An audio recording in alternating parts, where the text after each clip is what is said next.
What's up? Good morning, everyone. Just got to the warehouse. It is 10 o'clock. Off to a late start today. But, the. So, I started that new TCG player account.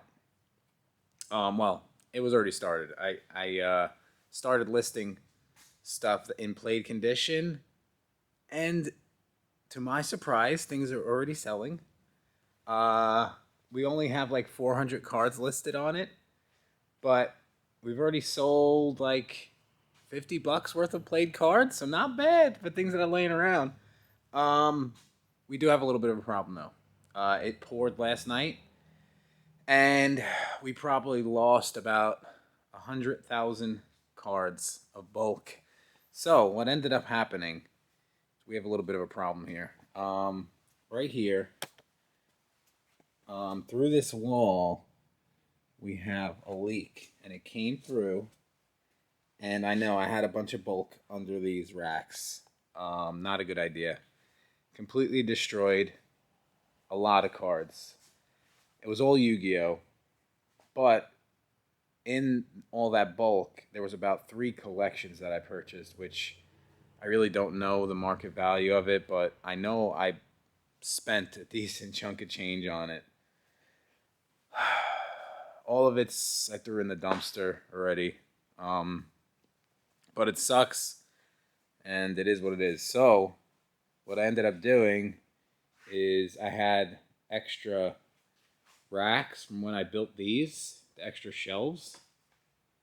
Um, so now I just put everything on top of that. I mean, it's happened once before where something's come through the wall, because it either comes through the wall over here or underneath the garage door right here. There's really nothing I could do about this unless I change the weather stripping, which I might do, but that sucks. So, it is what it is. We won't put shit over there now, but it sucks. I mean, what am I going to do? I'm going to do an insurance claim on some bulk cards. Probably not. You just take the loss and keep moving. Thank God I didn't put anything like of real value, because when I first started putting shit away, I had all my Pokemon cases under there, sealed cases. And I was like, you know what? Let me put stuff that if it gets damaged, I don't need to worry about it. So, the new TCG player account's going good. This is all the stuff we have currently listed right here. This is how I'm doing it. It's going to be in RI order, and this is from a collection I bought that it was like a $7,000 or $8,000 collection full of like legends, and like it was like a $15,000 something like that. I forget. It was a lot of money. But it's just stuff I had sitting around from that, like the lower end stuff that the guy just threw in, like moderately played, revised stuff. So yeah, it's the Lotus Quest TCG player account. That's where all of our played stuff. We're changing the name. We're gonna change it to like RNG-Gamez played. We're gonna start a new section for that on this side. On this side, which we are currently using for like. This was all my Amazon lots that I currently in the process of making, but haven't sent in yet. This is like Flesh and Blood, Star Wars, Lorcana, Pokemon, all the like card games that I really don't take a priority with. So we're gonna start the new TCG player account right here. This is gonna be the shelf for that. All the played stuff. So that's the plan. I might have to axe the other card games like Yu-Gi-Oh, Flesh and Blood, all the other card games that I really don't do a lot with, or I'll consolidate it and start a new section somewhere. But it's going to really limit the stuff I could do for direct, because this side alone, I think we can only fit like about 2.2 million cards. So like I might have to, I don't know, I might have to expand it if we expand the direct side even further. But for now, it's been going good. I mean, just in the 2 days to do like, $50 in sales on stuff that literally I would have put in a box, put in a drawer, and just waited for the sort your product service to come back live, because that's something we used a lot. Every time we bought collections, I would sift anything over 25 cents that was like play condition, and I would just send it to TCG Player, and they would sort it for me, charge me a fee, and put it in my SYP account. And it really helped out the business because, we don't have many employees. We have 5 employees. So for me to have an employee sit and condition cards all day, it's a lot of money. And I get why they took down that service, because employees cost a lot of money, and it probably wasn't worth it. Because as I was sending cards to them, I'm like, there's no way this is worth it for them. Why are they doing this? And I get it now why they stopped doing that.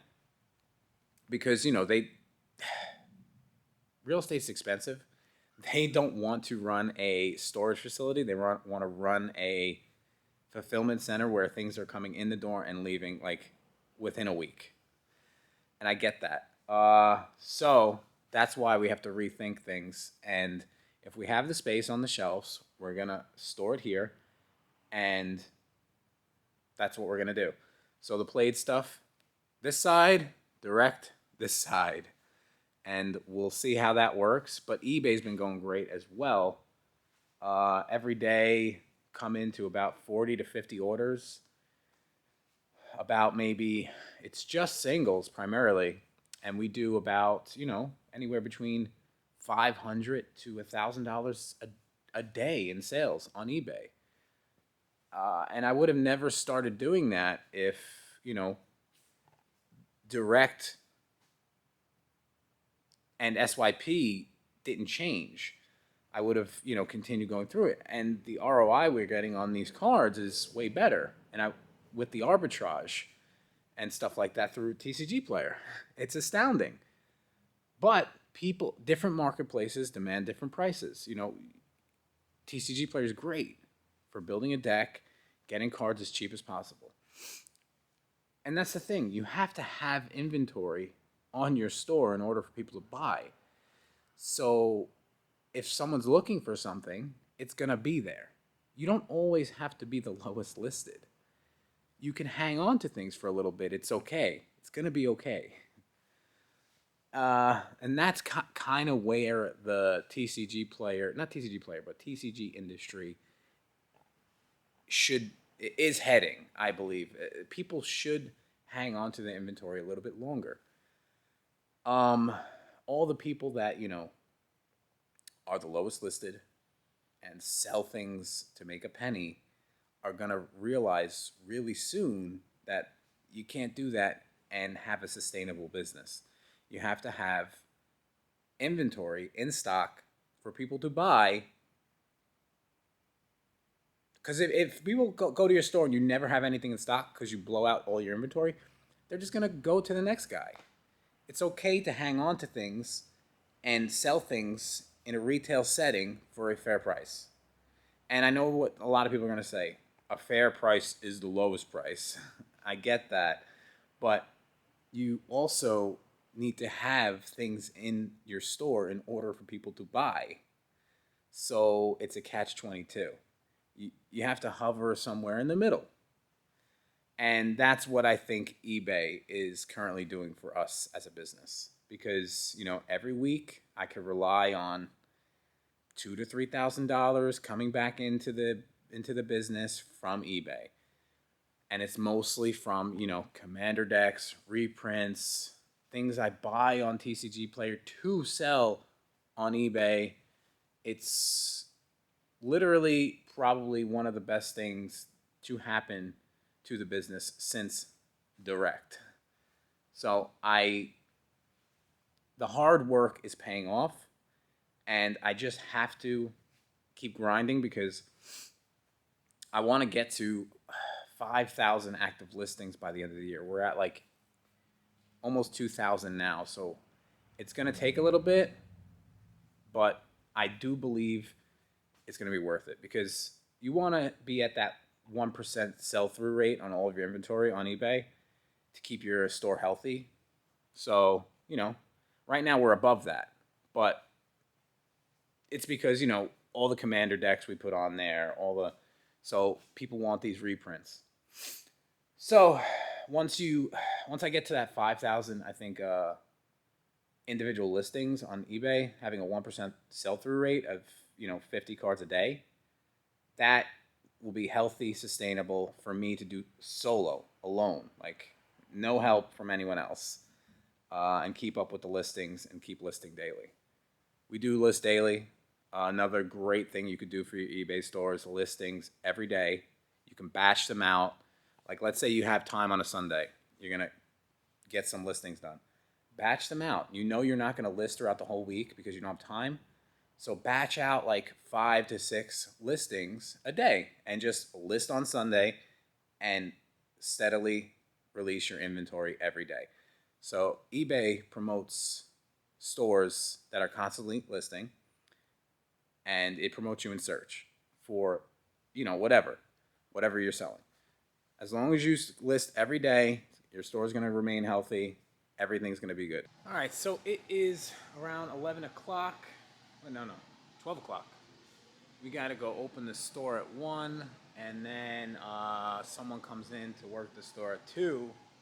But from 1 to 2, I got no one in the store, so I got to go open it. This is the new Pokemon set. Only the side stuff came out. Shrouded Fable, like these, the collection boxes. The ETBs have been delayed. Booster bundles come out later. I didn't know the ETBs got delayed until about 3 days ago. But yeah, so we got a shit ton of the Kingdra and Greninja boxes, so we're going to open a bunch of those for packs. Sometimes people just come in, they want to just buy packs, so we try and have, them open, because some people don't want to spend $30 on a box or $20 on a box. They want a single pack. So we do that. But one thing, we still got a shit ton of eBay orders right there. Jesus Christ. Yeah, all those. But we did ship out a lot. We got a decent dent. We got to come back and finish up though. I haven't shown the store in a while, so let's go open up and we'll do a nice little tour of the store as it is right now. I redid a bunch of things, I think, since the last time I shown it. So let's go. I just made it to the store. I like getting here a half hour early so I can clean stuff up from the night before. But let me turn on the lights. But it's a little bit of a mess. I got some crumbs everywhere. I don't know how crumbs get in the store. I don't have any snacks anymore. Oh yeah, I guess people bring shit in. So here we go. We're at the store. This is oh yeah, this is new. All this stuff behind the counter. These cubes from IKEA, way better. And I got these inserts that go in them to split the cubes up. So it looks like my shelves are empty. But before, when I had all this over here, everything looked full. So now I gotta buy more shit. This is new. A buying station. Use Quick List. It's really, really good with this camera. So the reason why I'm doing that is because I've been running into a lot of issues with my employees not really knowing every game. So when people come in with cards, I want to buy everything. So when people come in with cards and they don't know the game or they don't know, the whatever, you scan it, comes up, boop, and it's really good, actually. Really good. So it's almost comparable to the Roca sorter when it comes to using Quick List. So let me just show you how it works real quick. It's pretty. Oh, look, they must have did a buy last night. So I guess they bought a bunch of Pokemon cards? They should be in here if they did. Let's see. Okay. Did they buy these? Maybe? Yeah, maybe they bought these. Some vintage stuff. Ooh, nice. So let me show you how it works. All right, let's clear the list real quick. Delete all this stuff. Maybe they didn't buy this stuff. I don't know. Anyway, let's redo it. Let's close it and open it again. Because if you leave it on all night, it like bugs out. Do that. Pokemon, start scanning. And then literally you just go, boop, goes there. Scanning card. Sometimes you gotta move it around. Come on, you bastard. There we go. Boom. $123 market price. This one, that's for near mint. This one is obviously not near mint. So, depending on condition, I knock off a certain percentage. If it's damaged, which that is, I will knock off 50%. Because I know that is sitting in here until I close up this place. Because people do not like buying damaged Pokemon cards, and I get it. But people like to try and sell them, tell you that much. Also, the Bloomborough Commander decks, I like checking which one is the most popular one. Let's see, what do we got here? Family Matters seems to be the most popular one in the store. Least popular is Animated Army. So, what does that tell us? Probably going to have to open up a lot of Animated Army starter decks coming soon. So, I wonder what good reprints are in them that I could put on eBay. We just bought a shit ton of old Magic stuff. We got a bunch of unlimited stuff. Whole bunch of reserve list stuff. Power Artifact, King Solomon, whole bunch of good goodies. The Winter Mishra's Factory, awesome. Lots of good stuff. Pokemon, we just bought a shit ton of alt arts. What do we got here? Those. Bought these. The Umbreons, we got multiple ones of those. Rayquaza VMAX, I think we bought 6 of those off one guy. We got a whole bunch of good stuff, cool stuff. But that's the thing, like you can't really be scared. Of course, the market on Pokemon alt arts is like insane right now, so high. But you can't really be scared to buy these things because you need to have them in your store in order for people to buy them. Also, you know, people might trade in. If they go down 30, 40%, I did pay up for them. I think I paid like 80% value on them. Because I do like to... If you're coming in here with like multiple $100 cards that I know are kind of liquid, I do pay up for them. If you're coming in here with a bunch of $8, $10 cards, you can't offer that 80%. But it also depends who you are, if I do dealings with you in the past, and things like that. And if you're dealing with me directly, if you're dealing with my employees, they have no power in that. Whatever it is, it is. The quick list and the buying section of the store, like that little section right there, really like upped everything. I'm able to acquire a lot of inventory that I normally wouldn't because my employees would be like nervous to buy it because they don't know the game. So now they literally scan it and it spits out a price and then they take off a percentage and then that's it. So that has really upped the throughput of the store and everything like that because I'll take whatever I think I can move in the store and I'll take whatever I think I can move online. And we'll split it up that way. Not everything stays in the store, of course. But the store inventory is the store inventory. It's not advertised anywhere else. You have to come into the store to purchase it. I like that. I know a lot of people want all their inventory like online. You want to be able to be seen online with your inventory, store inventory. But it just gets a little convoluted and it gets a little confusing because we were getting orders from the store. We were getting orders everywhere, and it would take hours and hours to pull stuff, especially with the warehouse detached from the store. We'd have to come here, pull stuff that people ordered from the store website, then go to the warehouse, and it just caused so much logistical issues that I just completely axed it. And I didn't feel like dealing with Binder POS, the online side of it, because I didn't want to pay commissions anymore on my pre-orders. I was pre-ordering think about it like this. I was pre-ordering maybe like 30 or 40 booster boxes on my website, where I'd still have to pay a 2% commission on. And Binder, they weren't facilitating that, or they weren't helping with the inventory management of that. They weren't helping with anything of that. I was the one making the listings. I was the one doing everything. And they were just taking a commission.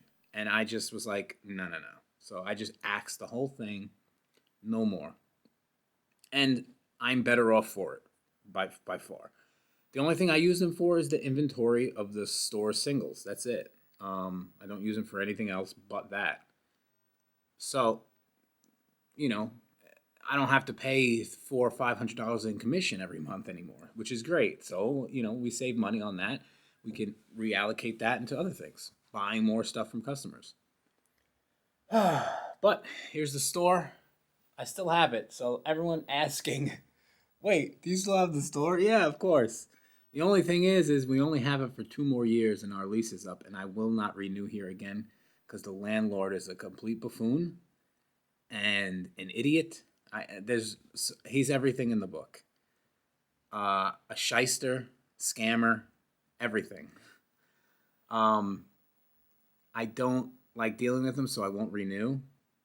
It all started when, so the previous landlord, I was going to rent the place next door, the bank, which is like 5,000 square feet, insane, huge, and she wanted I think $5,500 a month for it, and I was like, sure, of course, no problem, let's do that. She was like, well, I might be selling, so if it goes through, I can't.